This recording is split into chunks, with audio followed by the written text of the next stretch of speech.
You see, this is one of the most difficult areas of the Quran, because the Quran says that at one instance that you can punish your wife.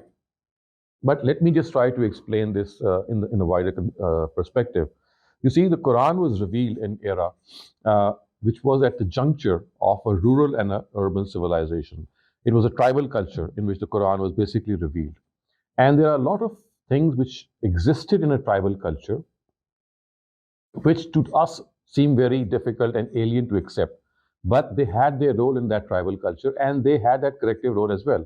And even today, you'll find that there are tribal cultures in Afghanistan, there is in Yemen, and some other parts of the world in Africa, where this tribal culture still prevails. And it is very different from the urban culture. Today, because we live in an urban culture, it is extremely difficult for us to even think of this. I mean, what to speak of, even raise our hand, we just cannot even imagine. But you see, because of the fact that the Quran was revealed for all times to come, and at the time that it was revealed was in the tribal culture, it gave Muslims this option, or Muslims' husband this option, and that too with a lot of restrictions. I'll explain those restrictions presently.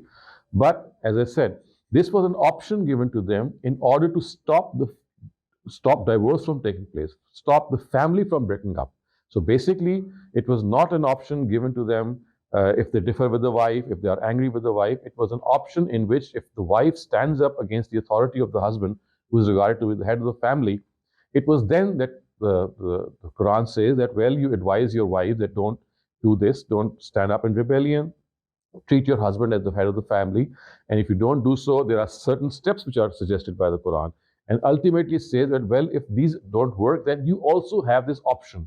It's an option which is given, not an obligation or not a suggestion that you have to do it come what may. It's an option which is given. And it did work in the tribal society.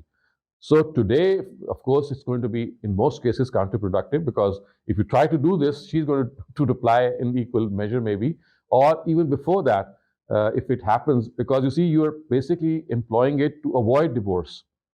And if you do this, the divorce is going to happen come what may. So it's not even wise to think about it. So the point that I'm making is that the Quran has placed that option, because in whichever culture it is possible to use that option and stop the divorce from taking place, it is something that can be used. But in other cultures, specifically the urban culture, specifically societies that we live in today, as you all know, this is not going to work. So we are not required to use it. We think that perhaps Quran has given us a license to use it come what may. No, the Quran is given it as an option whenever it is going to be helpful. And as I said, in very many tribal cultures, it is something which had stopped divorces from taking place in the past, and it still is in many countries, in many cultures. So you have to be wise and prudent to use this option. Wife becomes adulteress. This is an extreme example, that she becomes unfaithful.